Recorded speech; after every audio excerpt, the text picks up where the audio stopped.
My name is Victor Jernigan, and I'm with the Knoxville Real Estate Investor Association, KnoxREIA. And we sent out an email survey to people who had attended our previous meetings looking for things that they were really interested in, topics that they wanted more information on. And of the 27 different items that we received back, it seems like one of the top issues was, how do you find new leads? How do you get ahead of your competition? Well, but I want to tell beginning investors, people who are being told that they can have mail lists and email lists and you're going to be able to send out letters to find desperate sellers and thereby find motivated buyers. The problem with that is everybody sends out letters. These are just a sample of letters that were sent coincidentally to a friend of mine who owns 2 rental properties side by side.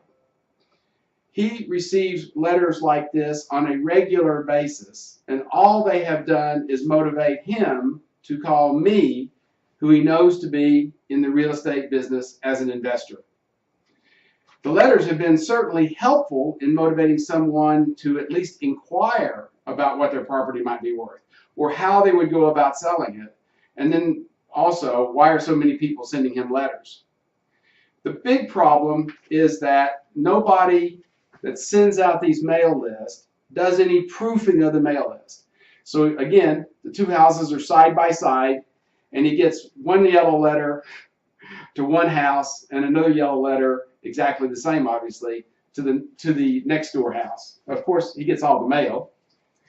Sometimes he gets really nice letters on nice stationery, but then he gets the second letter and it's exactly the same. So whatever benefit that really nice letter on really nice stationery may have had didn't help at all. They've helped me, but they haven't helped the people who are sending the letters.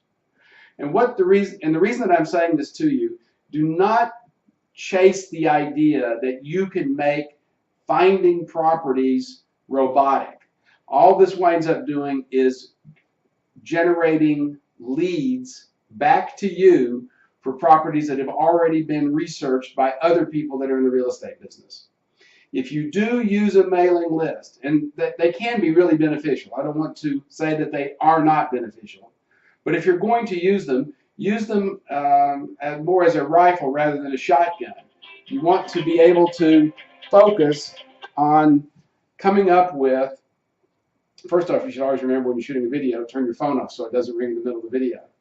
But more importantly, you should definitely follow up and edit your own email list to look for where an owner owns multiple properties and or side-by-side properties owned by the same people. Then you can really focus your mailings on those specific people and those specific properties. It'll give you a much greater return on your investment and a much greater opportunity to increase profits when you do find the properties that you're looking for. Thanks so much for taking the time to watch the video. I hope that little bit of information helped you. And for whoever sent out all of these mailers, thank you very much.